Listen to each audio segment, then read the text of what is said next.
Here we are, halfway through the series, and a ton of questions have popped up. What's the next episode about? Will Ragatha abstract? Who are the subjects of those 3 mystery episodes Gooseworks left us with? Where is the episode dedicated to Pomni herself? But has anyone stopped to wonder, what is the true final challenge the members of the Digital Circus will have to face at the end of the series? We know that this antagonistic digital force will be a huge problem, and that more than one of them likely won't survive. The beam that will ultimately turn this virtual experience into an absolute madhouse will be Bubble. I know what you're thinking. How could a character so goofy and, for lack of a better word, harmless, be the cause of a potential genocide? Well, it's not as far-fetched as you might think. We've seen on many occasions how even Cain can't control him. He's completely disobedient and a master of chaos. Above all, we'll see how both he and his creators are tied to something much bigger, something that will completely change how you see this friendly character.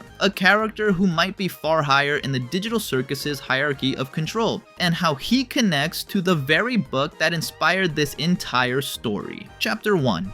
Who is Bubble and what is his purpose? Bubble is introduced to us as Cain's annoying and slightly bumbling assistant, someone who serves mostly as comic relief due to his bizarre way of handling the problems Cain asks him to solve. He is harmless enough, even clumsy at times, and is almost always seen with Cain, whether they're sneaking off to eat while the others are on an adventure, or he's just popping up out of nowhere. Although it's never been explicitly stated, we can assume that Bubble and Cain are connected in some way, or at least certain parts of their bodies are, like their tongues, a fact that seems to genuinely surprise Cain. At first glance, he seems quite fragile, being just a bubble that Cain has popped on more than one occasion when he gets on his nerves. Bubble doesn't seem to mind this at all. In fact, he seems to enjoy it. Just don't ask where he goes when he pops. He always just reappears as if nothing happened. If anything, Bubble seems more like a thorn in Cain's side than an actual assistant. He often appears to test his boss's patience, seeing how long it takes for him to get angry. He even goes so far as to use obscene language at various points, which is known to be strictly forbidden.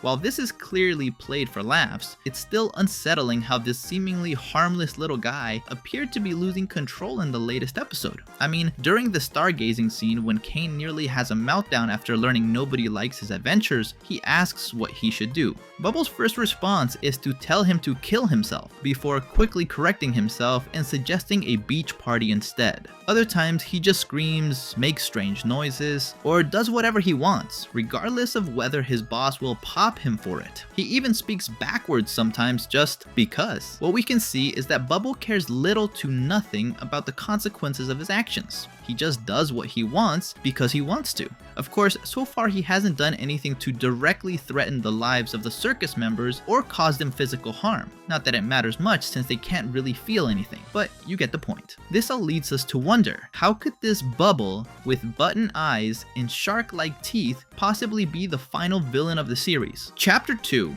Hes Unpredictable. Sooner or later, everything we know about the Digital Circus is going to go from bad to worse. It's not just the characters being pushed to their emotional limits. Some seem to be sinking deeper into the abyss of abstraction. Among the AIs in charge, Cain seems to be the most effective, with each episode showing him losing more of the sanity his programming shouldn't even allow him to have. His glitches are starting to affect everything around him. Meanwhile, Bubble, who couldn't care less about the opinions of any living or digital being, remains completely unfazed. His personality is already so chaotic and goofy that nothing anyone says could be worse than the names Cain calls him when he's angry, like when he called him a parasite, and Bubble didn't even flinch. Let's go back to that scene where Bubble practically told Cain to kill himself. We see the all-seeing, eye-toothed ringmaster shocked by Bubble's audacity, questioning why he would curse at a time like this, before getting fed up and cutting to the intermission. As much as Cain is the boss, he doesn't have total control over the other AIs as we initially thought. Or maybe he does, but Bubble is much more than he appears. Now, a lot of theories have emerged after noticing that parts of the intermission seem to contain spoilers for the series. We've already taken some of these as given, like seeing Ribbit in the cellar with the abstracted. But speaking specifically of Bubble, there are 2 very interesting clips that hints at what he truly is. The first shows Bubble, surrounded by eyes, forming a pattern on a die. As the die rolls into its own hole, we see Jax, Zubul, and Gangle being transported simultaneously.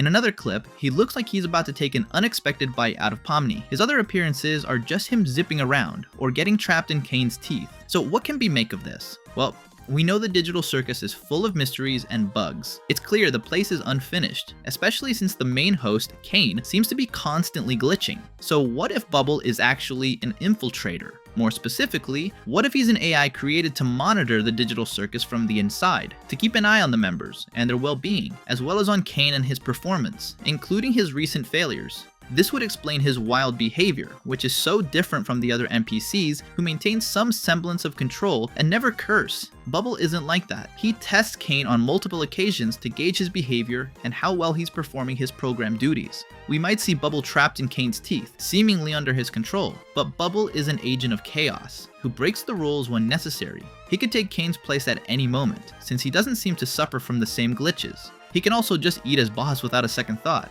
I mean, he almost bit his hand off in episode 1. He can also speak a secret language, which we now know is just talking backward. That means nothing to the ringmaster or the circus members. You'd have to expect that at any moment he's going to reveal his true purpose and take matters into his own hands, especially once the members try to escape. And he's not going to let them get away with it. Chapter 3, How Will It Happen?